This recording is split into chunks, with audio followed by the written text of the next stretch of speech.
Cross-cultural management is at the crossroad of management and sociology, we could put it. It's kind of a bit of both. The main idea is to use some tools of sociology to analyze the preferences in management. So it is firmly a management course. It's a management topic. It's not just about communication, how to be nice with people around the world.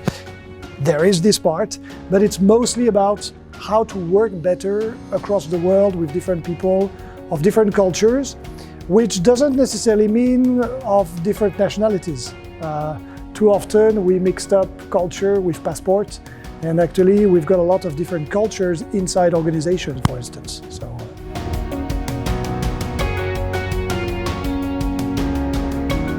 We work with people who come from all kind of walk of lives, and it's very difficult to figure out how to better manage. So with cross-cultural management, we try to isolate some sort of patterns, some preferences, and knowing that before working with others gives you a little competitive edge.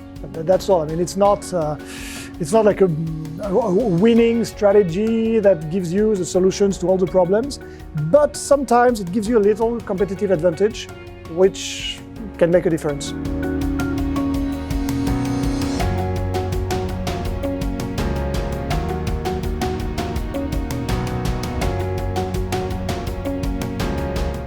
Well, I'm always trying in all the teaching I do, trying to combine precisely an international perspective with the approach of management, which, strangely enough, for a long time, management seemed to be detached from a human perspective. Actually, was seen as some sort of models that are very, I would say,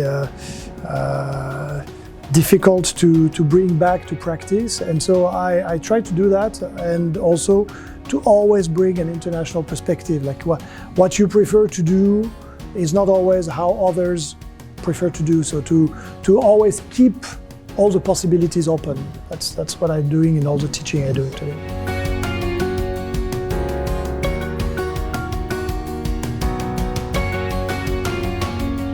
Maybe that there is not one way to manage.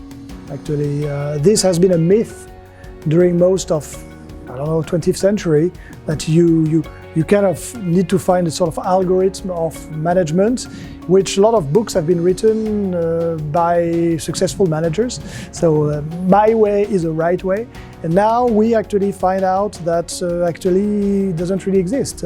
You can be very successful with one type of management somewhere, and then you go elsewhere, different country, different company, and all of a sudden your special touch doesn't work because precisely of different culture.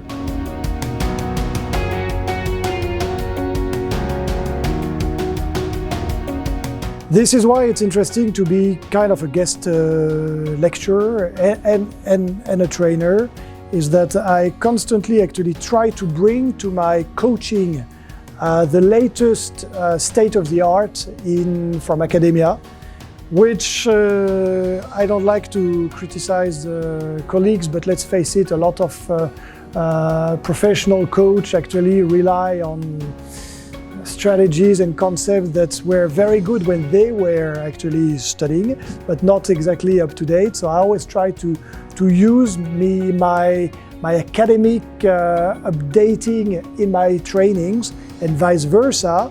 All the examples I give are actually examples that primarily happen to me or happen to my clients, so that not to fall into this sort of illusion of often you've got that in international business where you've got a lot of case studies about Coca-Cola in Brazil and so on, and neither people work for Coca-Cola nor in Brazil, so what's the point? So I always try to bring real cases that have been brought to me, and I think it gives the advice more, I would say, pertinent.